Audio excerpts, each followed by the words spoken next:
Bom dia, sejam todos e todas muito bem-vindos a mais uma formação oferecida pelo Núcleo Pedagógico da Diretoria de Ensino de Mauá. E juntas, nessa aula de trabalho pedagógico coletivo, estamos eu, Lidiane Cirilo, PCNP de Línguas Estrangeiras Modernas, Lilian Scala e Thaís David, PCNPs de Língua Portuguesa. Nossa formação coletiva de hoje está pautada na apresentação do tema do nosso encontro, que não poderia ser outro, diante da tônica que permeia o mês de novembro, culminando no dia 20, que é o Dia da Consciência Negra. Mas essa formação também visa discussões acerca da importância e da necessidade desse assunto ser uma pauta constante em nossas práticas dentro e fora da sala de aula, e não apenas restrita ao mês de novembro. Além de reflexões propostas pela citação e pelo vídeo de acolhida que trazemos hoje, haverá contextualização social e política em relação à temática racial, bem como as habilidades contempladas na proposta e sugestões do que abordar em sala de aula a partir do acervo étnico-racial recebido pelas escolas e já apresentado aqui em formações passadas. Os nossos principais objetivos de hoje são refletir sobre ideias e comportamentos para então compreender procedimentos e atuar diante de situações discriminatórias, refletir sobre a configuração do ambiente de aprendizagem, ampliando assim a percepção sobre as suas características, possibilidades e potencialidades, conhecer o processo de reflexão e de formação crítica e os impactos deles na prática docente, promover a empatia e o seu papel crucial nas relações interpessoais e na sociedade como um todo, e por fim explorar atividades que fomentem a diversidade e a identificação em sala de aula. Para a citação de hoje, trouxemos a Angela Davis, que, como muitos já devem saber, ela é filósofa, escritora, professora e ativista estadunidense, e desde a década de 1960 ela luta pelos direitos da população negra, além de defender a igualdade de gênero. Ela afirma que temos de agir como se fosse possível transformar radicalmente o mundo, e temos que fazer isso o tempo todo, não só no mês de novembro, não só dentro da sala de aula, o tempo todo. O vídeo de acolhida hoje é parte de um TED Talk da atriz Thaís Araújo, intitulado Como Criar Crianças Doces em um País Ácido. Ela propõe, a partir da sua vivência, uma visão otimista, ainda que o cenário atual não seja favorável. É preciso acreditar, mas mais do que isso, é preciso promover e fazer parte da mudança constantemente, como já disse Angela Davis. Apreciem o vídeo. Eu sou mãe de um menino de 6 anos, chamado João Vicente, e de uma menina de 2 anos e 7 meses, chamada Maria Antônia. E a pergunta que eu mais escuto, a pergunta que mais me fazem é: qual é a diferença entre criar um menino e criar uma menina? E a minha resposta, ela é sempre muito imediata, ela é sempre a mesma. Eu sempre falo que eu não vejo diferença entre criar meninos e meninas. Eu estou criando 2 indivíduos, portanto, cada um tem sua característica. Essa minha resposta, apesar de sempre a mesma, ela é uma mentira. Eu vejo diferença entre criar meninos e meninas. O gênero é uma questão. Porque quando eu engravidei do meu filho,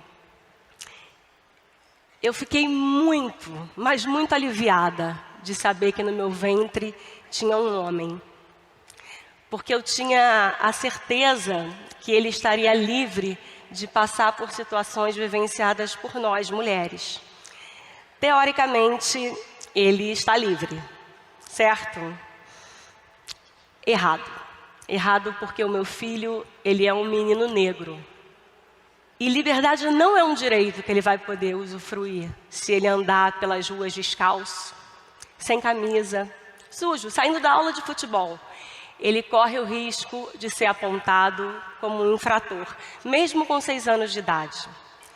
Quando ele se tornar adolescente, ele não vai ter a liberdade de ir para sua escola, pegar uma condução, pegar um ônibus com a sua mochila, com seu boné, ou com seu capuz, com seu andar adolescente, sem correr o risco de levar uma investida violenta da polícia ao ser confundido com bandido. Porque no Brasil, a cor do meu filho é a cor que faz com que as pessoas mudem de calçada, escondam suas bolsas e que blindem seus carros. A vida dele só não vai ser mais difícil do que a da minha filha. Com a Maria Antônia, eu me pego pensando o tempo inteiro quanto nós, mulheres, somos criadas para agradar. O quanto nos silenciam e o quanto nos desqualificam o tempo inteiro. Quando eu penso o risco que ela corre simplesmente por ter nascido mulher e negra, eu fico completamente apavorada. E o meu pavor, ele tem uma razão.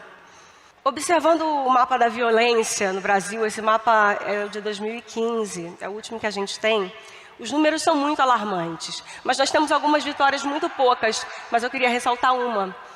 O número de feminicídio contra mulheres brancas, ele caiu. Ele caiu 9,8%. É muito pouco, porque a gente deseja para as nossas irmãs brancas, mas caiu.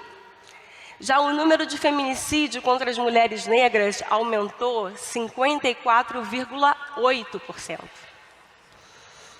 É ou não para eu ficar apavorada? Preciso dizer mais alguma coisa?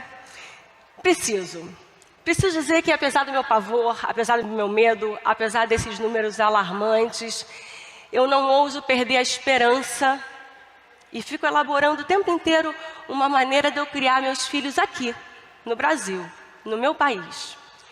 Eu fico pensando como criar crianças doces num país tão ácido. Como criar crianças que acreditem que pluralidade e diversidade são riquezas num país que é tão plural, que é tão diverso e que é tão desigual.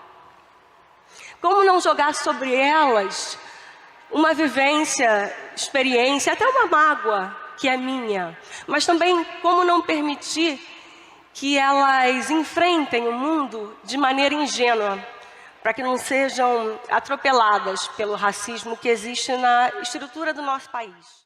A partir desse relato compartilhado pela atriz Thaís Araújo, em que ela destaca então a importância de promover a diversidade, gostaríamos de saber de vocês, professores, pensando nas atividades que vocês desenvolveram ao longo de 2021, quais dessas atividades promoviam e valorizavam a pluralidade e a diversidade cultural no seu componente? Compartilhe conosco no chat.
Toda contribuição é sempre muito bem-vinda e enriquece esse nosso momento de troca.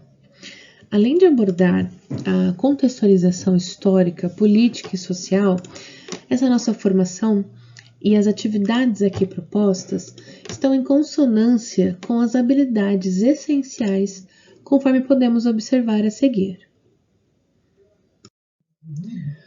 Habilidades essas que não só sustentam nossa formação, como podem estar presentes nas atividades propostas por você nesse quarto bimestre. Começando com a habilidade essencial para o ensino fundamental de língua inglesa, que visa construir o repertório cultural por meio do contato com manifestações artístico-culturais vinculadas à língua inglesa, sejam elas as artes plásticas e visuais, literatura, música, cinema, dança, festividades, entre outros, valorizando a diversidade. Já essa outra habilidade de língua portuguesa, que contempla os anos finais, visa inferir a presença de valores sociais, culturais e humanos de diferentes visões de mundo em textos literários, reconhecendo nesses textos formas de estabelecer múltiplos olhares sobre as identidades, sociedades e culturas e considerando a autoria e o contexto social e histórico de sua produção.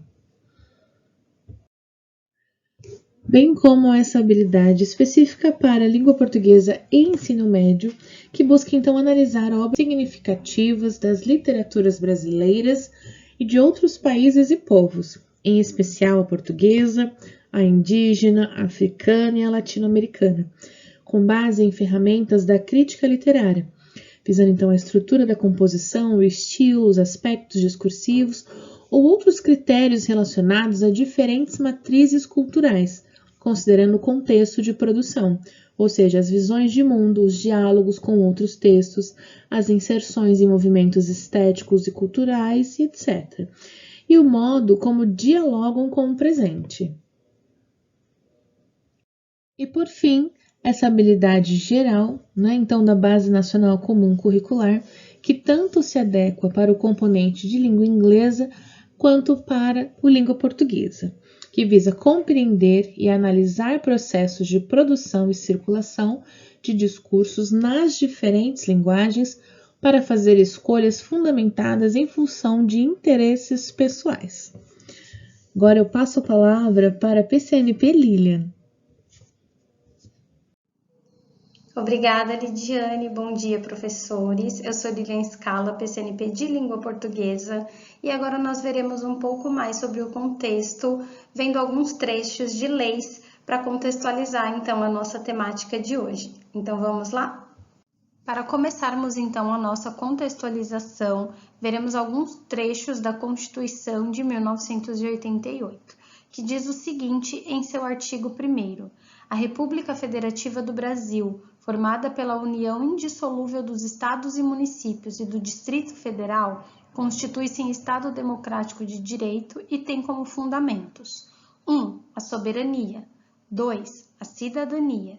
3. A dignidade da pessoa humana. 4. Os valores sociais do trabalho e da livre iniciativa. 5. O pluralismo político. Em seu artigo 3º diz o seguinte: constituem objetivos fundamentais da República Federativa do Brasil: 1. Construir uma sociedade livre, justa e solidária. 2. Garantir o desenvolvimento nacional. 3. Erradicar a pobreza e a marginalização e reduzir as desigualdades sociais e regionais. 4. Promover o bem de todos, sem preconceitos de origem, raça, sexo, cor, idade e quaisquer outras formas de discriminação. Título 2. Dos direitos e garantias fundamentais. Lá no capítulo 1 dos direitos e deveres individuais e coletivos, no artigo 5º, diz o seguinte: todos são iguais perante a lei, sem distinção de qualquer natureza, garantindo-se aos brasileiros e aos estrangeiros residentes no país a inviolabilidade do direito à vida, à liberdade, à igualdade, à segurança e a propriedade. E o artigo 23 da Declaração Universal dos Direitos Humanos diz o seguinte, número 1.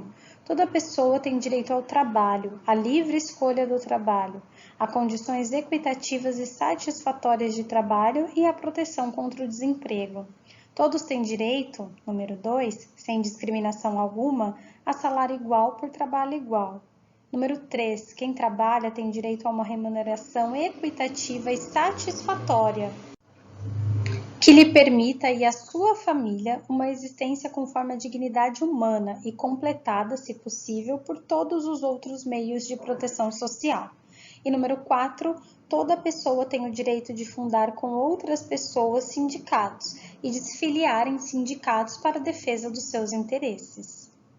E ainda na Declaração Universal dos Direitos Humanos, mas agora no artigo 26º, diz o seguinte, número 1. Toda pessoa tem direito à educação. A educação deve ser gratuita, pelo menos a correspondente ao ensino elementar fundamental. O ensino elementar é obrigatório. O ensino técnico e profissional deve ser generalizado. O acesso aos estudos superiores deve estar aberto a todos em plena igualdade, em função de seu mérito. Número 2. A educação deve visar à plena expansão da personalidade humana e ao reforço dos direitos do homem e das liberdades fundamentais, e deve favorecer a compreensão, a tolerância e a amizade entre todas as nações e todos os grupos raciais ou religiosos, bem como o desenvolvimento das atividades das Nações Unidas para a manutenção da paz. E número 3, aos pais pertence a prioridade do direito de escolher o gênero de educação a dar aos filhos. E agora veremos um pouco sobre a LDB, Lei de Diretrizes e Bases 9394 de 1996, que em seu título 2 dos Princípios e Fins da Educação Nacional, em seu artigo 3º, diz o seguinte: o ensino será ministrado com base nos seguintes princípios. 1. Igualdade de condições para o acesso e permanência na escola. 2. Liberdade de aprender, ensinar, pesquisar e divulgar a cultura, o pensamento, a arte e o saber. E agora, para fecharmos então essa parte das leis, que trouxemos aqui com o intuito de contextualizar e embasar aqui a nossa formação de hoje, veremos então a Lei 11.645 de 2008, que em seu artigo 1º diz o seguinte: o artigo 26A da Lei 9.394, de 20 de dezembro de 1996, passa a vigorar com a seguinte redação. Artigo 26A. Nos estabelecimentos de ensino fundamental e do ensino médio, públicos e privados, torna-se obrigatório o estudo da história e cultura afro-brasileira e indígena. Parágrafo 1º. O conteúdo programático a que se refere este artigo incluirá diversos aspectos da história e da cultura que caracterizam a formação da população brasileira, a partir desses dois grupos étnicos, tais como o estudo da história da África e dos africanos, a luta dos negros e dos povos indígenas no Brasil, a cultura negra e indígena brasileira, e o negro e o índio na formação da sociedade nacional, resgatando as suas contribuições nas áreas social, econômica e política, pertinentes à história do Brasil. Parágrafo 2º. Os conteúdos referentes à história e à cultura afro-brasileira e dos povos indígenas brasileiros serão ministrados no âmbito de todo o currículo escolar, em especial nas áreas de educação artística e de literatura e histórias brasileiras. Bem, agora que nós já vimos então as leis que embasam aí, contextualizam a nossa discussão de hoje, nós veremos um vídeo para confrontar aí tudo que nós trouxemos então nas leis vigentes no nosso país. Deixa claro que todos somos iguais perante a lei, mas nós veremos um vídeo que vai mostrar como que é de fato a realidade no nosso país. A gente não sabe se você é branco ou negro, mas o que dá para afirmar é que esse fato define a sua vida.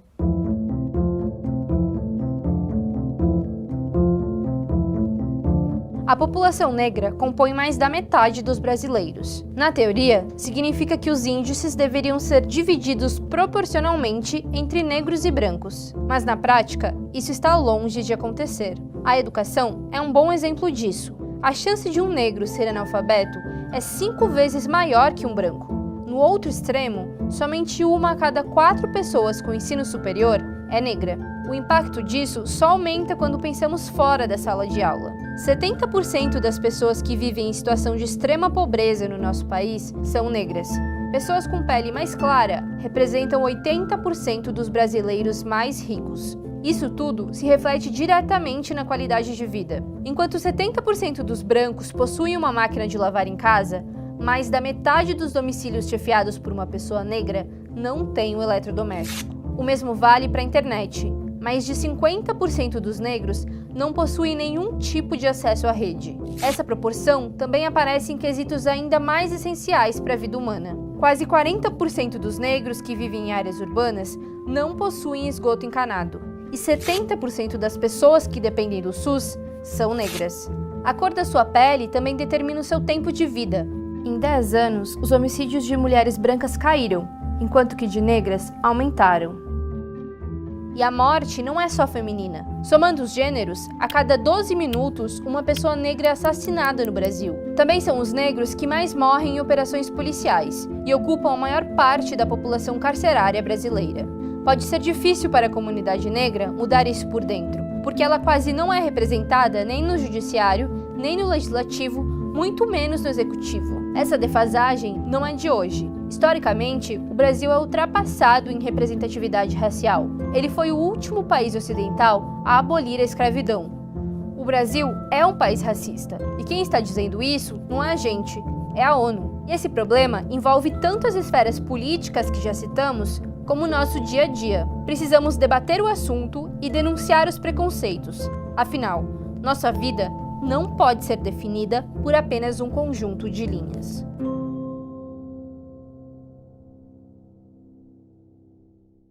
Então, pessoal, o vídeo fala por si só, né, do grande caminho que há entre o que está escrito e redigido na lei e o que de fato acontece no nosso dia a dia. Eu me despeço por enquanto, passando a palavra para a Thaís, e nos vemos então daqui a pouco. É com você, Thaís. Obrigada, Lilian. Bom dia, pessoal. Tudo bem com vocês? Para os que não me conhecem, eu também sou PCNP de Língua Portuguesa e meu nome é Thaís David. E para dar sequência à nossa formação de hoje, veremos agora as leis de combate ao racismo. A Lei 7.716, de 5 de janeiro de 1989, possui 21 artigos. O primeiro artigo prevê que serão punidos na forma desta lei os crimes resultantes de preconceitos de raça ou de cor.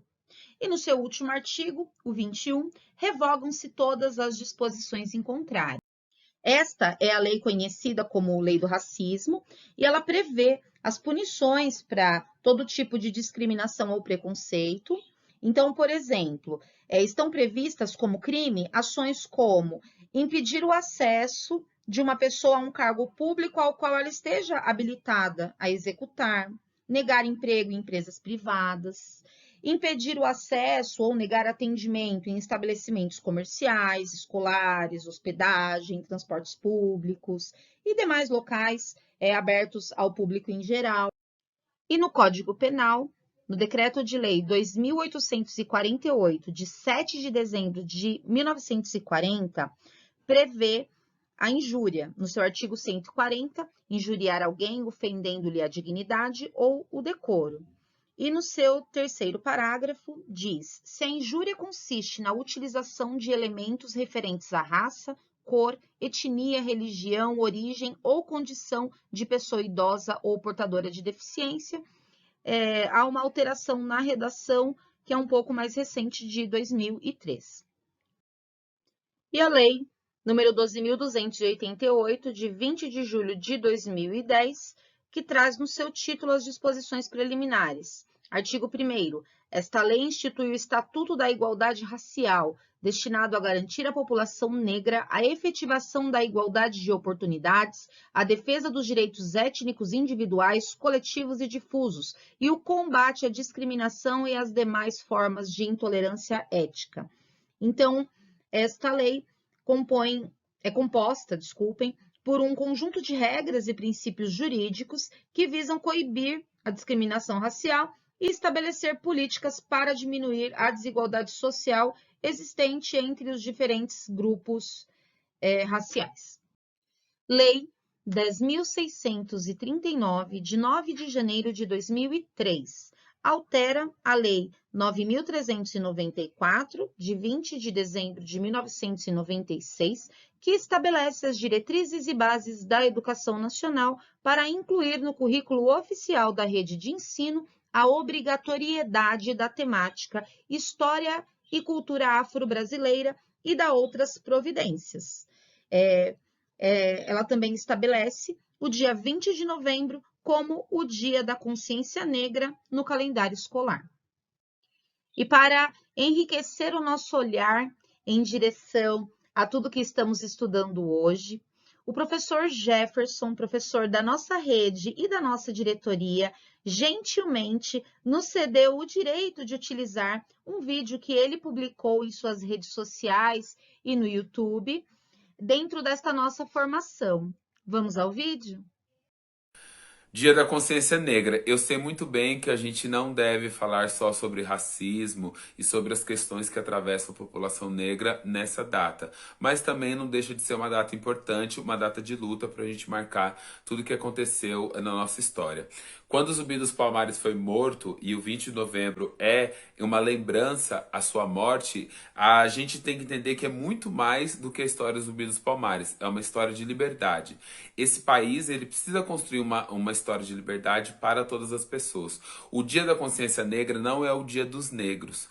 Consciência é para as pessoas entenderem que os seres humanos, eles devem ser tratados com equidade.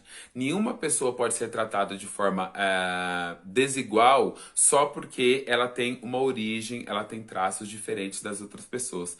Uma outra coisa importante, a história do Zumbi dos Palmares e a história do Dia da Consciência Negra não é uma história única. Também é a história de Dandara, também é a história da Cotirene, também é a história de todas as outras pessoas que a história não contou, que a história escondeu.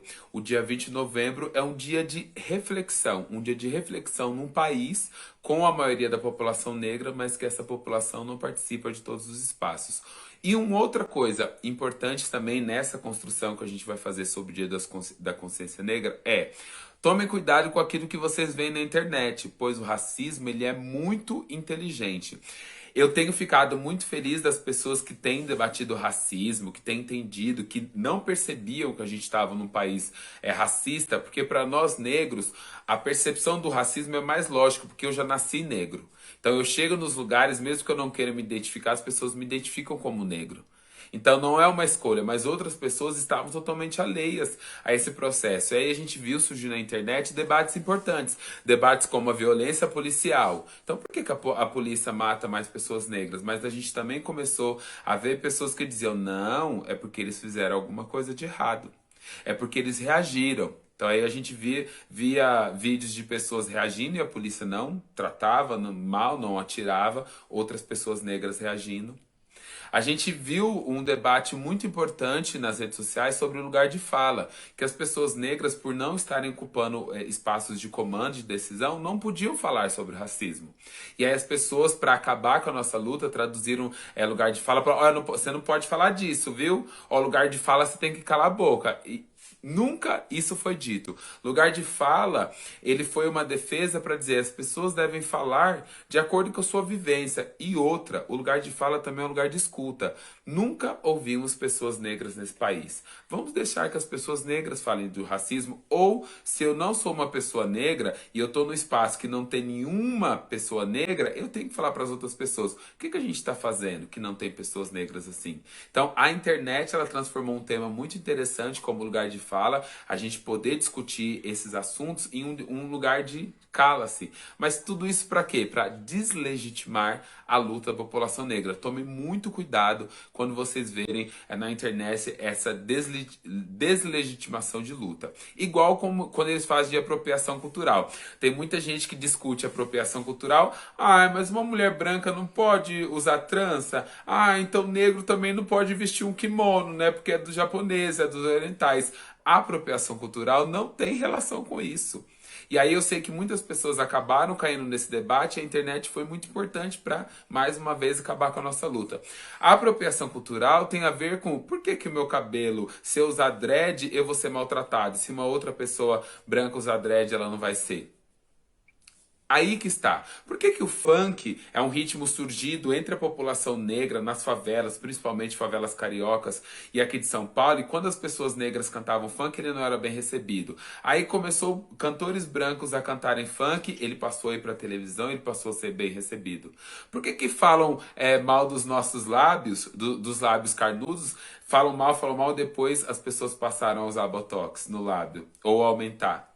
A apropriação cultural é por que em Salvador o axé que foi construído pelas pessoas negras, hoje a maioria das pessoas que ganham dinheiro com axé music não são pessoas negras, os grandes cantores. Isso é discussão de apropriação cultural. A gente não está falando que a gente não pode usar determinados elementos de outras culturas. A gente está dizendo que assim, por quê? Se eu usar um elemento da minha cultura, eu não sou valorizado. Porque se uma outra pessoa usar um elemento de uma cultura que é ligado a mim, mas não minha, essa pessoa é valorizada. Então, não deixem também que a internet traga esse debate para um outro lugar. Nós temos debates muito sérios. E por fim, e por último, não menos importante, nós temos que ter práticas antirracistas. Se você tem se incomodado a todo momento com o racismo que talvez você tenha percebido agora, perceba uma coisa: que pessoas você segue no Instagram? Que páginas você está curtindo? Quando você está assistindo um filme, quantas pessoas negras tem esse filme? Quando você está assistindo uma novela, quantas pessoas tem nessa novela e que espaço essas pessoas estão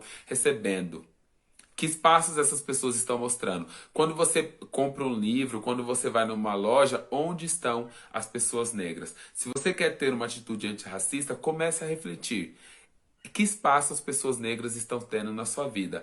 Atitudes, a gente é a maior aí das atitudes antirracistas, ok? E nesse dia 20 de novembro, tome muito cuidado com os debates que nós temos aí, porque nós já avançamos em muitas coisas, mas outras coisas nós precisamos avançar. E tem muita gente com muita raiva de que nós negros estejamos ganhando um pouquinho de espaço. E essas pessoas vão usar de todas as formas possíveis para tentar deslegitimar a nossa luta. E a luta de consciência negra, ela não faz mal nenhum à consciência humana. Maravilhoso o vídeo do professor Jefferson. Professor Jefferson, muito obrigada por ter nos cedido gentilmente o fruto do seu trabalho. Sabemos o quanto trabalho dá produzir um vídeo com tanta qualidade. Você falou de uma maneira clara, de uma maneira direta e de uma maneira tão necessária para que todos nós possamos amadurecer o nosso olhar. Afinal, somos fruto de um currículo colonizado. E essa decolonização do currículo também é uma construção para todos nós professores. Então, apenas para reforçar as palavras do professor Jefferson, é importante sim realizar trabalhos em relação a essa data, ao Dia da Consciência Negra, mas é importante que nós, professores, em especial professores da área de linguagens, trabalhemos em nossas aulas, nós que trabalhamos aí com a aquisição de diversas habilidades relacionadas à leitura, à interpretação, à argumentação, que nós coloquemos dentro do nosso currículo durante todo o ano, fazendo valer aí essa alteração que ocorreu na LDB. E mais do que isso, fazendo valer a cultura da qual nós fazemos parte, afinal estamos num país miscigenado e somos frutos desta mistura de todas as raças. E agora vamos a mais uma questão disparadora. Você teve a oportunidade de explorar as obras do acervo étnico-racial recebidas em sua escola?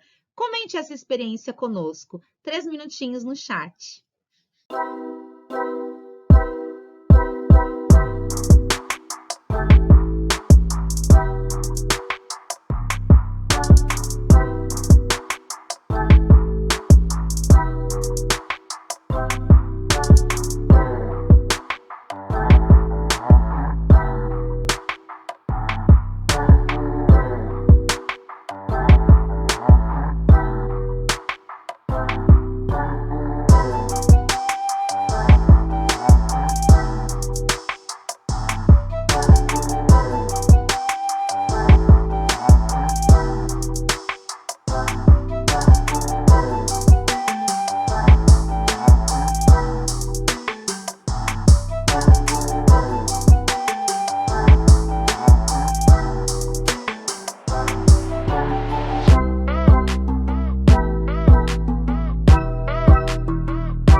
Muito obrigada pelas contribuições e aquele que ainda não teve oportunidade, há livros excelentes como todos esses citados no chat ainda há pouco. E agora eu encerro o começo da minha fala e passo a palavra para a PCNP de Língua Inglesa. Lidiane. Obrigada, Thaís. A nossa TPC de hoje está repleta de convidados, assim como o vídeo do professor Jefferson que acabamos de assistir. Aproveito para reforçar o agradecimento por ele ter disponibilizado o vídeo para a nossa formação de hoje. E também teremos a participação da analista sociocultural da nossa diretoria de ensino para apresentar um pouco mais para vocês os livros que selecionamos do acervo étnico-racial para ser trabalhado em sala. São 3 livros no total. Vamos ao primeiro? Olá, eu sou a Sarita, analista sociocultural da Diretoria de Ensino de Mauá, e eu vou apresentar para vocês 3 livros que fazem parte do acervo étnico-racial. O primeiro livro que eu apresento para vocês é Amor de Cabelo. Amor de Cabelo não nasceu originalmente como um livro, mas sim como um curta-metragem de animação. O curta-metragem de animação Amor de Cabelo, ou Love Hair, ganhou o Oscar nessa categoria no ano de 2020. E, a partir desse momento, o autor da obra, Matthew A. Cherry, decidiu transformar o seu curta-metragem num livro. E a história do livro e do filme sobre a garotinha Zuri, uma garotinha negra que ama o cabelo dela, sabe o quanto o cabelo dela é especial e, com a ajuda do pai, ela começa a procurar pelo penteado ideal para recepcionar a mãe que vai aparecer aí num certo momento da história, e a gente vai entender um pouquinho mais essa relação dessa garotinha com o seu cabelo e o quanto a mãe empoderou essa menina para amar o seu cabelo e para perceber o quanto o seu cabelo é especial. Então, Amor de Cabelo é um livro, né, e um filme cheio de sensibilidade, uma demonstração de cuidado, de amor, de autoestima, é empoderador, enaltece o carinho, o respeito e a aceitação de si mesmo e de quem se é através do cabelo. Então, é uma história super bacana, é um livro de literatura infantil, mas que vai agradar pessoas de todas as idades. Agora que vocês já conhecem um pouco mais do livro, a sua origem e a temática, segue a sugestão para trabalhar com o livro para as escolas que receberam esse exemplar e com o curta. A história que nasceu da falta de representatividade toca em tópicos acerca da família, autoestima, orgulho, estilo e identidade cultural.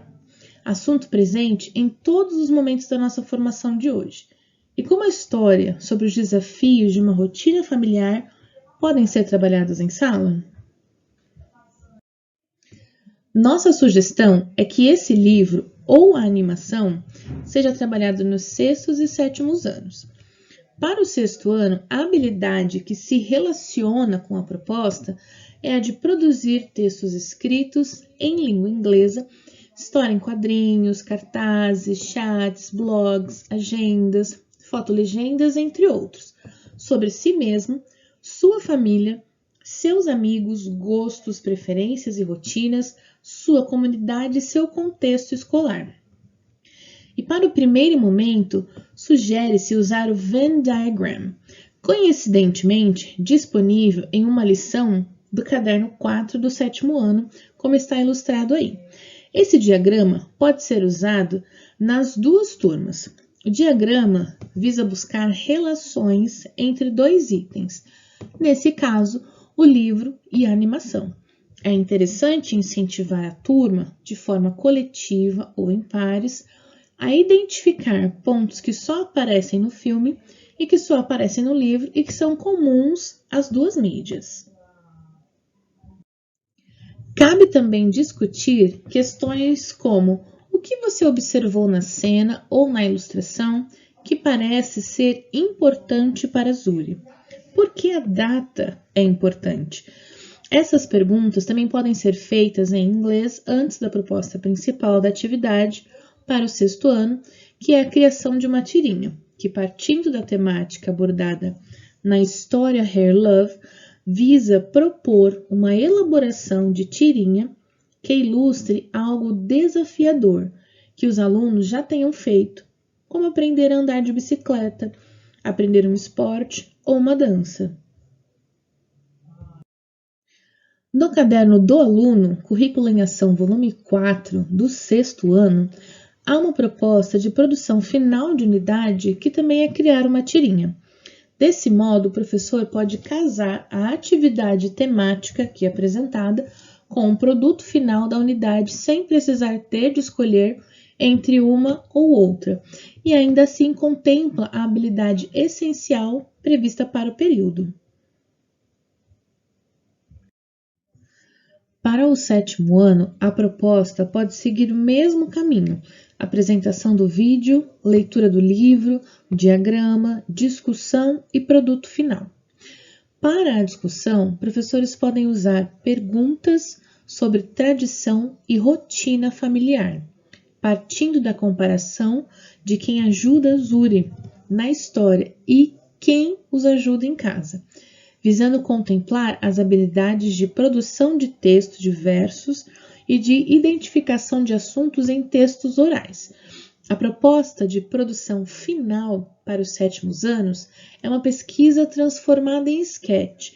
Os alunos podem escolher um determinado tipo de cabelo, de época ou cultura diferente e transformar os dados que encontrou por escrito em desenhos informativos. Com a intenção de estabelecer conexão entre o produto final da atividade e do caderno do aluno, sugere-se que a elaboração de uma fábula proposta pelo Caderno do Aluno, volume 4, tenha como base as informações da pesquisa sobre os estilos de cabelo e como personagens aqueles que os alunos utilizaram na sketch elaborada. Aí mais uma oportunidade de integrar a atividade de identidade cultural com o conteúdo e habilidades propostos para o período. Todas as atividades aqui propostas podem ser adaptadas de acordo com a sua realidade em sala de aula. Por isso, são sugestões. Fica de sugestão tanto para a língua portuguesa quanto para a língua inglesa de outras turmas dos anos finais que queiram adaptar esse conteúdo, pesquisas sobre animação, o que é e qual o processo utilizado nesse tipo de mídia, quais são os tipos de animação existentes e quais os recursos tecnológicos envolvidos nessa produção, bem como a origem da primeira animação com som. Além das pesquisas, discussões e exercícios de escrita, são bem-vindos para explorar a representatividade no universo cinematográfico, a identificação cultural a partir das mídias digitais e as redes sociais e a consequente produção de conteúdo. Uma possibilidade extra que não envolve só o curta e visa o ensino médio é de trabalhar junto com um vídeo elaborado pelo canal Vox sobre o que significa ser negro no Brasil. Uma possibilidade para trabalhar a língua inglesa e contemplar a habilidade de compreender e analisar processos de produção e circulação de discursos nas diferentes linguagens para fazer escolhas fundamentadas em função de interesses pessoais. O vídeo na íntegra possui um pouco mais de 11 minutos, mas além de trazer muito conteúdo e personalidades brasileiras, ele propõe reflexões importantíssimas. Reflexões essas que podem resultar em produções escritas, rodas de conversas, debates, exposições e produções multimodais. Fiquem com um trecho do vídeo para ilustrar um pouco do muito que ele aborda.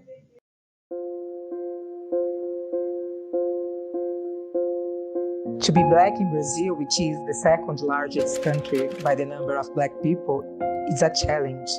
There are several things that make our racism specific. No less brutal, no less cruel, but specific to the Brazilian context.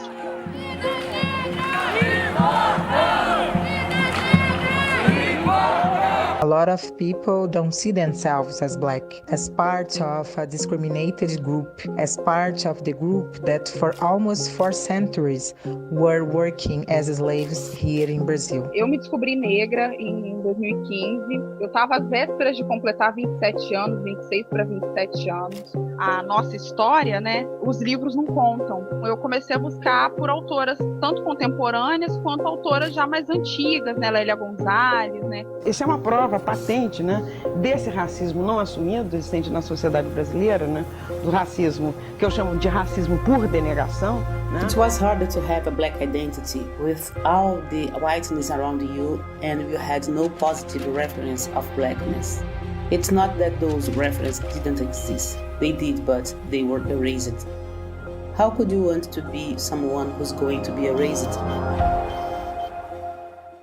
Eu passo a palavra para a Lilian. Muito obrigada, Lidiane. Bem, professores, agora nós trouxemos mais uma sugestão de trabalho com um dos livros constantes no acervo étnico-racial que as escolas receberam.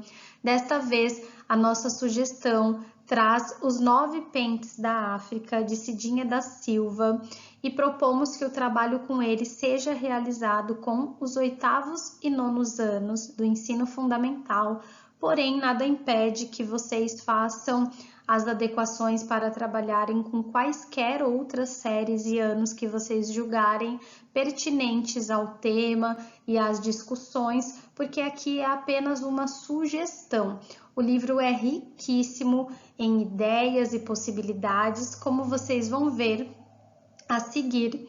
E eu gostaria de dizer que, na verdade, essa sugestão nós retiramos da própria editora, né? Então, da editora Masa, esta sugestão. Nós fizemos adaptações nela para caber aí dentro do que nós gostaríamos de sugerir a vocês, mas o trabalho completo vocês encontram na descrição aqui, que nós deixaremos na descrição o link para esta sugestão de trabalho completa da editora Masa e também nas nossas referências. Agora, então, eu passo a palavra à nossa analista sociocultural da Diretoria de Ensino de Mauá, Sarita Taumelli, que vai apresentar, então, a belíssima história que esse livro, Os 9 Pentes da África, nos traz. Então, agora eu deixo vocês com a Sarita. A segunda indicação é Os 9 Pentes da África, escrito por Cidinha da Silva. E, nas palavras da própria Cidinha, esse é o livro de estreia dela no universo da literatura juvenil. Até então, ela escrevia livros para um público mais adulto, esse é o primeiro dela aí no cenário juvenil da literatura. E o livro é ilustrado pela Iléa Ferraz, que é uma artista completa. Iléa Ferraz Além de ilustradora, ela é também atriz, cantora, produtora, roteirista, cenógrafa, enfim, artista completa. Os 9 Pentes da África, ele é cheio de simbologia, ancestralidade e autoafirmação. Os pentes que dão nome ao livro são presentes que o vô Francisco, um dos personagens principais dessa história, ele faz, né? Ele esculpe esses pentes e enquanto ele faz esse trabalho, ele conta histórias, né? Da ancestralidade, da origem da família para os netos. E cada um desses pentes é um presente para um dos netos. E cada um dos pentes tem toda uma simbologia. Esses pentes, né, que são os presentes, têm umas histórias. E através dessas histórias e das roseiras que o vô Francisco planta no quintal para cada filho que nasce, para cada membro da família que nasce, ele vai construindo uma árvore genealógica da família, criando o seu próprio ponto de partida para deixar aí de herança, para deixar de história para posteridade, uma vez que a história das pessoas que foram trazidas para cá, né, que foram tiradas do continente africano e trazidas para o Brasil para serem escravizadas, foi uma história apagada, literalmente apagada, na verdade, literalmente queimada. Então, o vô Francisco, ele acaba criando toda uma simbologia de resistência e criando a história, né, da família. Então, é um livro cheio de significados. Os nomes dos personagens também são cheios de significados. Então, os 9 Pentes da África trazem toda essa simbologia e trazem aí, cada pente, ele tem um desenho, ele tem uma história que cabe completamente para o personagem que o recebe. Muito obrigada, Sarita. Bom, professores, como vocês puderam observar aí no que a Sarita nos trouxe, o livro é muito rico em reflexões, é um livro muito gostoso de se ler. Então, a minha sugestão é que mesmo você, professor, que não tenha o 8º, 9º ano, que não tenha a pretensão de trabalhar com este livro, faça a leitura, porque é uma leitura muito rica mesmo. Bem, então essa sugestão que nós adaptamos da própria editora, ela coloca o professor como leitor dessa história. Até porque a gente sabe que quando o professor lê para o aluno, ele cria tanto um modelo de leitor a ser seguido, quanto um comportamento leitor no aluno, através de deixar os alunos manifestarem as suas impressões, as suas emoções e desejos e se comportando como cidadãos que pensam sobre o mundo em que vivem. Então, tudo isso é propiciado durante a leitura feita pelo professor. Então, o professor ele pode fazer a leitura do livro todo, é o que eu sugiro, até porque é um livro curto de 53 páginas, muito fluida, uma leitura que flui muito facilmente, então eu acredito que haja tempo para esta leitura, mas caso o professor julgue não ter este tempo, pode ser feito também leitura em partes, então de capítulos, enfim, fica a critério de cada professor. O importante é que dentro desta leitura haja uma garantia de um modelo de leitor a ser seguido pelos alunos. Então, o professor ele vai lendo de maneira a deixar o texto fluir, com graça, com leveza e também com um pouco de mistério, que ele vai apresentar tudo isso na sua voz, nos seus gestos e no clima que ele vai construindo durante esta leitura. E os alunos também podem, apesar de dentro da sugestão o professor ser o leitor primeiro, os alunos também podem contribuir com esta leitura. Então, lendo alguns trechos, algumas falas, até mesmo alguns capítulos. Antes de começar a ler para a turma, a gente sabe que é extremamente importante trazer alguns pontos, né, para a classe. Então, é importante que o professor explicite quais foram os motivos que o fizeram escolher este livro para ler com a turma, que apresente o contexto de produção da obra, que ele antecipe o que vai seguir na história, né, utilizando estratégias de antecipação. Então, por exemplo, por que vocês acham que o livro se chama 9 Pentes da África? O que vocês acham que são estes pentes? Então, trazendo essas estratégias de antecipação para a turma, o professor já vai despertando no aluno aquele interesse pela leitura, aquele desejo de conhecer a história. É interessante também que neste antes, o professor fale com a turma sobre a obra, sobre a autora e sobre a ilustradora. Então, a Sarita já colocou algumas coisas aqui para nós, né, neste sentido, mas eu só gostaria de reforçar, então, um pouco mais sobre a Cidinha da Silva, que é a autora, né, Maria Aparecida da Silva, que nasceu em Belo Horizonte em 1967 e é graduada em História pela UFMG. É importante que o professor fale para os alunos do forte engajamento que a Cidinha tem com a causa negra e com as questões ligadas às relações de gênero. Então, falando para ele que todas as suas publicações encontram-se sempre alinhadas a estes temas, sempre com o intuito de promover um espaço de reflexão sobre essas identidades que são consideradas subalternas dentro da nossa sociedade.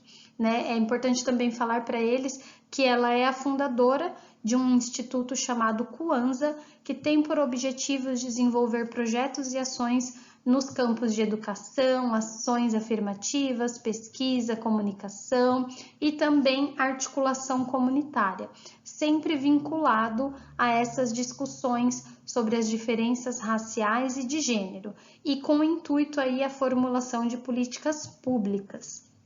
Já a ilustradora, que é muito importante também conversar com a turma sobre a ilustradora, já que as ilustrações dentro do livro são tão presentes e tão importantes para a construção de significados da história, é imprescindível então fazer essa antecipação de quem é essa ilustradora, né? Então, falar que a Iléa Ferraz é carioca, ainda residente no Rio de Janeiro, que ela é uma artista multimídia, então que ela não apenas ilustra, mas que ela atua, que ela canta, que ela dirige, que ela escreve, cria e executa projetos cenográficos.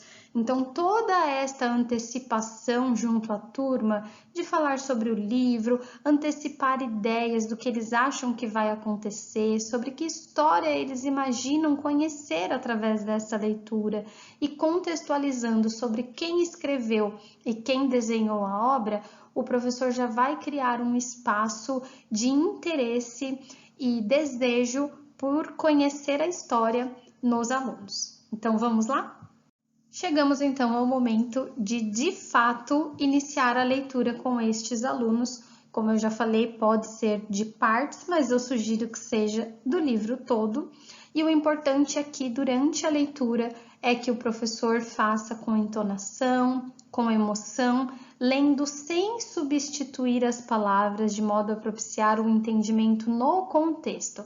Então, a gente sabe que às vezes a gente quer facilitar, né, para o nosso aluno o entendimento, então a gente troca uma palavrinha ou outra, a gente tenta facilitar mesmo o entendimento por parte deles do vocabulário.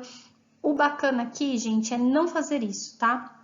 É deixar que pelo contexto, pelo desenhar da história, eles vão entendendo, porque é importante que o aluno conheça a obra da forma como ela está posta, tá? É legal também que o professor combine com os alunos que haverá uma leitura oral de todo o livro, procurando não interromper este momento para explicações. Então, converse com os alunos, né, professor? Explique que não vão ser feitas intervenções para explicações, que ele vai ler como um todo e para o aluno já estar esperando por isso, sabe? Aquela leitura sem pausa, na qual o contexto vai trazendo as explicações que ele deseja. O professor deve preparar antes essa leitura para que ela marque positivamente o aluno, com a sua entonação, extensão de voz, leitura de cada palavra, fazendo-se ouvir por todos. O aluno desejará ouvi-lo outras vezes. Então, quando há toda esta preparação, quando o aluno sabe que a leitura vai ser feita de uma maneira a trazer conhecimento, a levá-lo para o centro daquela história, muito provavelmente ele vai desejar ouvir o professor outras vezes, ele vai sentir prazer naquilo em que ele está ouvindo. E é este ambiente leitor que a gente quer criar para os nossos alunos. É nesta perspectiva que a gente quer construir aquele desejo de ler, aquele gosto pela leitura nos nossos alunos. E após a leitura, aí sim é o momento de oportunizar que os alunos falem, que eles discutam tanto sobre o texto, então colocando as suas impressões pessoais mesmo, construindo sentidos àquela história que acabaram de ouvir, quais os sentimentos tiveram, estabelecendo relações com outros textos também. Aí sim chegou o momento de retomar alguns trechos da história que ainda tenham deixado dúvidas, falando das partes que mais gostaram, apreciando as ilustrações e matando mesmo a curiosidade em todos os sentidos sobre essa obra. Mexendo no livro, conhecendo então esse objeto que acabaram de ler e relacionando essa história, tanto no sentido de se assimilar ou de se diferir de milhares de outras que já tenham ouvido. Terminada a leitura, então, já com as dúvidas esclarecidas, é a hora de começar a trabalhar com a turma em relação ao livro. Então, a sugestão traz que o primeiro passo seja uma discussão das partes do livro depois dessa leitura geral. Então, como o livro tem 11 capítulos, a sugestão diz que você distribua a turma em 5 grupos, para distribuir entre estes grupos os capítulos. Então, o grupo 1 ficaria com os capítulos do amor e da alegria e da esperança, o grupo 2 com os capítulos da passagem e da despedida, o grupo 3 com os capítulos pulsão da vida e do giro da roda, o grupo 4 com os capítulos Um Caminho Novo para a Obra de Francisco e da Liberdade e da Admiração, e por fim o último grupo 5 com os capítulos da sabedoria, da renovação da vida e o tempo.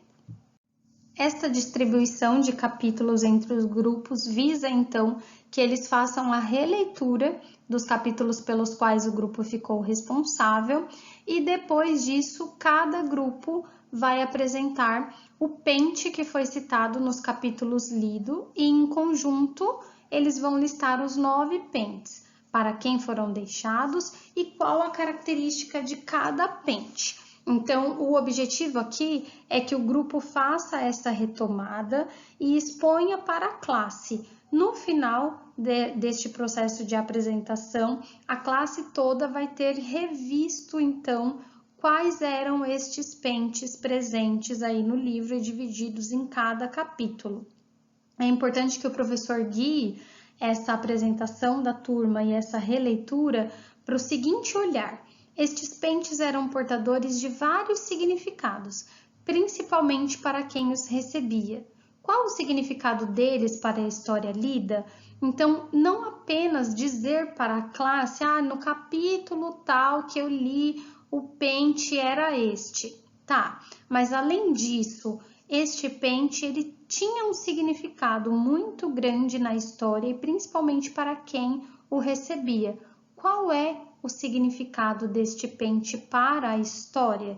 Então, este é o olhar que o professor vai buscar de cada grupo durante esta releitura e apresentação para a turma. Então, no final deste momento, toda a classe vai ter captado mais uma vez o significado de cada pente dentro da história.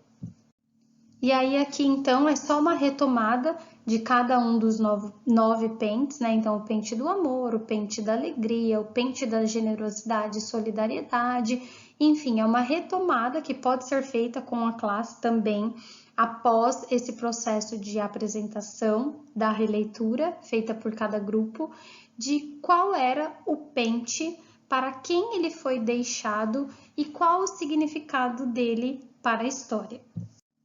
E aí sim chegaremos então ao trabalho final, que é a produção de um pequeno texto. Então, passadas as etapas anteriores, o professor vai propor que individualmente cada aluno pense o pente que eu gostaria de receber de presente e escreva um pequeno texto sobre isso. Então, professor, o aluno, pensando nos 9 pentes da África, né, no livro, ele vai imaginar o pente que ele gostaria de receber caso fosse neto do vô Francisco, para escrever então no texto, e dizer o que este pente poderia proporcionar em sua vida. Então, além de descrever o pente que ele gostaria de receber, ele vai dizer o que este pente poderia proporcionar em sua vida. Lembrando aqui, professor, que este pente, ele tanto pode ser um dos 9 já descritos no livro, tá? Então, o aluno ele pode conseguir relacionar algum daqueles pentes com a sua própria história e desejar que tivesse este pente em sua vida, quanto ele pode criar um pente novo, usando um outro nome e uma outra simbologia para o pente que vai criar, ok? Então, não necessariamente ele precisa escolher um dos pentes que foi descrito na história, tá? Ele pode criar um novo pente. Depois de cada aluno ter escrito, então, o seu texto, eles serão lidos em sala, tanto pelos colegas quanto pelo professor, e revistos, depois dessas leituras, pelos seus autores, melhorando algumas sugestões que quem leu possa ter feito no texto. Seria interessante também que cada texto tivesse a ilustração do pente que cada aluno criou. Então, professor, aquele aluno que vai ter essa criatividade, que vai inventar um novo pente, é interessante que ele seja levado a pensar na ilustração desse pente. Como que seria, então, este pente? Seria até viável, talvez, fazer um paralelo aí com o professor de arte, por exemplo, para que o professor de arte também trabalhe os sentidos e os significados deste livro com a turma e contribua para este seu trabalho. E depois disso, os trabalhos podem ser expostos em um mural da sala ou até mesmo um mural da escola para que seja visto por toda a comunidade. Então, eu espero que vocês tenham gostado aqui da nossa sugestão. Como eu falei, é uma sugestão da própria editora do livro, mas nós fizemos algumas adaptações e a sugestão na íntegra vocês encontram aqui nas nossas referências e na descrição do nosso vídeo. Agradeço muito a participação de todos vocês. Agora eu realmente me despeço e passo a palavra para a Thaís. É com você, Thaís. Nos vemos na próxima, professores. Muito obrigada, Lilian. E agora, mais uma vez, traremos aí um trecho da contribuição da nossa querida analista sociocultural, Sarita Taumelli, que vai nos falar um pouco sobre este romance Úrsula e sobre a autora Maria Firmina dos Reis. O terceiro livro que eu indico para vocês é Úrsula, de Maria Firmina dos Reis. A Maria Firmina dos Reis, uma mulher negra, bastarda, pobre, ela escreveu contra a escravidão e contra o patriarcado em pleno século XIX. Ela é considerada a primeira romancista brasileira e a primeira romancista abolicionista brasileira. A Maria Firmina viveu parte da sua vida na casa de uma tia materna, e esse acolhimento foi crucial para a formação dela, porque o primo dela, o Sotero dos Reis, que era um escritor e gramático, incentivou a Maria Firmina aos estudos, a buscar conhecimento, e tudo isso fez com que aos 22 anos ela fosse aprovada num concurso e assim ela se tornou a primeira professora concursada no estado do Maranhão. O romance Úrsula, ele foi publicado em 1859. Ele é considerado aí o primeiro romance abolicionista brasileiro e fala muito da condição da população negra no Brasil. E já no prólogo do livro, ela critica o fato da profissão de escritor ser exercida por homens brancos, ricos, que normalmente estudaram no exterior. Ela diz mais ou menos assim: pouco vale este romance, porque é escrito por uma mulher, e uma mulher brasileira de educação acanhada e sem o trato e conversação dos homens ilustrados. Então, ela já denuncia aí, né, que o romance vai ter pouco valor para muita gente. E mesmo sendo um romance que denuncia, né, toda a condição do negro nesse período do Brasil, é um romance aí abolicionista, o primeiro, ele realmente não figura, né? Não figurou por muitos anos entre os livros clássicos da nossa literatura, porque realmente os livros clássicos, em sua maioria, são escritos por homens brancos. A gente tem poucos aí escritores negros na história do Brasil, a maioria são brancos, a maioria teve a oportunidade de estudar na Europa, e o livro da Maria Firmina, ele realmente fica aí esquecido por anos. E no contexto em que ela viveu de extrema segregação social e racial, o romance Úrsula, ele é um ato de coragem, né? Porque ele denuncia todas as limitações e os preconceitos da época em que ela viveu. E aí a gente percebe o romance, né? Ela viveu numa época de tanto preconceito que, mesmo tendo a condição e mesmo tendo sido permitido que ela lançasse, né, que o seu livro, que fosse publicado o seu livro, ainda assim ela não pôde assinar a publicação desse livro. Então, a escrita desse livro é atribuído a uma maranhense, ou seja, o nome dela não aparece no livro. Só muitos anos depois é que o nome dela, o nome da Maria Firmina, vai ser atribuído aí como a escritora dessa obra. Então, a Maria Firmina, ela é também autora do Hino da Abolição da Escravatura. Ela é também responsável por fundar a primeira escola mista do Brasil e a primeira escola gratuita do Maranhão. Embora essa escola tenha fechado as portas pouco tempo depois, porque a sociedade da época achou um ultraje, uma escola em que meninos e meninas poderiam estudar. Então, todos esses preconceitos aí da época fizeram com que a escola fundada pela Maria Firmina fosse fechada pouco tempo depois de aberta. Mas a gente percebe com isso que ela realmente foi uma revolucionária e fez muitas coisas boas e foi realmente uma mulher muito à frente do seu tempo. Portanto, vale muito a pena conhecer a obra da Maria Firmina e a vida dela também.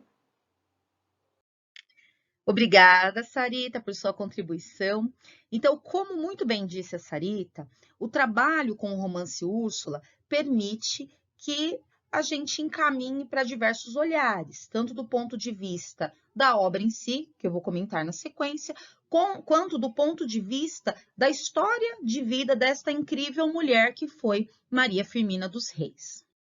Em relação ao enredo, a obra traz diversos elementos do romantismo, que é a época em que ele foi publicado. Então, vai contar a história de amor de uma moça branca, que veio de uma família que perdeu suas posses, mas que ela ainda tem 3 escravizados que trabalham ali para ela e para a mãe, mesmo elas já não tendo uma condição de vida abastada, com um outro rapaz chamado Tancredo, que é um rapaz de uma família de posses, abastada, com um pai que manda nos escravos, manda na mãe, manda nele, manda em todo mundo. Então tem essa questão do patriarcado muito forte na obra, que também é uma característica típica do romantismo. Então, entre a história de amor de Úrsula e Tancredo, as características, os elementos e os acontecimentos são bem característicos do romantismo. Então, por que essa obra é considerada uma obra abolicionista? O que ela tem de diferente de outras obras? Bem, quanto a isso, há diversos pontos, alguns deles bem importantes e relevantes para a obra. Por exemplo, Tancredo, que é o rapaz branco que se apaixona por Úrsula, sofre um acidente. Ele cai de um cavalo e fica preso embaixo desse cavalo. E quem salva a sua vida é um escravizado que trabalha para a família de Úrsula, um rapaz jovem chamado Túlio. Túlio salva a sua vida com toda a generosidade, independentemente de ele ser um homem branco. E aí, num dado momento, a autora compara a bondade deste homem branco com o escravizado. Ela diz, né, com as palavras dela, que o branco é tão bom quanto o escravizado. Observem como ela escreve, abre aspas. Em seu coração ardiam sentimentos tão nobres e generosos como os que animavam a alma do jovem negro. Fecha aspas. Percebem como a comparação se dá a partir do jovem negro. Ele é bom, ele é generoso, e o branco é tão bom quanto ele. Então, essa é uma característica bem relevante de uma obra abolicionista. E o ponto alto da história, como um romance que traz um novo olhar para o negro, é no capítulo 9, quando uma outra escravizada, já uma senhora, chamada Susana, ela foi a responsável pela criação desse jovem negro bom chamado Túlio, e ela trabalha para a família de Úrsula. Neste capítulo, ela conta toda a vida dela, desde quando ela era uma criança feliz, que tinha amigos lá na África, ela cresce, se apaixona, casa, tem uma filha, ela é feliz. E de repente ela narra como foi a captura dela, como foi o transporte dela para um navio negreiro e todas as mazelas e sofrimentos que ela, escravizada, sofreu. Então, é muito interessante, é muito triste, é muito profundo, muito forte o capítulo 9, porque pela primeira vez é dada voz em primeira pessoa para um escravizado dentro da literatura brasileira. Bem, e a sugestão que a Lidiane, a Lilian e eu elaboramos para se trabalhar esta obra foi pensada para o ensino médio. Pensamos no gênero textual Islã. Vamos assistir agora a um vídeo que vai explicar um pouquinho sobre esse gênero textual e em seguida eu retorno. Slam vem do inglês batida, tapa, algo forte, repentino, arrebatador. O termo define bem a poesia feita para ser falada e apresentada para grandes plateias. A minha voz transcende a minha envergadura. Conhece a carne fraca? Eu sou do tipo carne dura. Do tipo que vai para os espaços e que os ocupa. Se tu gostou, que bom. Se não, atura ou surta. Eu sou a filha tua que não foge à luta, mas nem tem como fugir. Porque sendo mulher, a luta é todo dia. Sendo LGBT, a luta é todo dia. Sendo preto ou preta, a luta é todo dia. Se tu for os três, bem-vindo ao clube. Foi com esses versos que Moara ganhou uma batalha de slam no início do mês. O evento foi promovido pelo grupo Slam Roda das Manas, com integrantes de moradores de regiões da periferia do Rio de Janeiro. A nossa revolta é o nosso grito. Slam Roda das Manas! O que a gente traz para a comunidade é a reflexão a partir da nossa palavra, assim. As pessoas veem o que a gente está botando para fora, tanto das nossas dores, e eu acho que isso faz a pessoa se questionar e refletir sobre o que a gente passa, né? Nas batalhas de slam, cada participante recita uma poesia autoral de até 3 minutos e é avaliado por um júri. O texto não precisa ser decorado. Pode ser lido, mas não é permitido nenhum recurso, como música ou figurino. A poesia é o foco.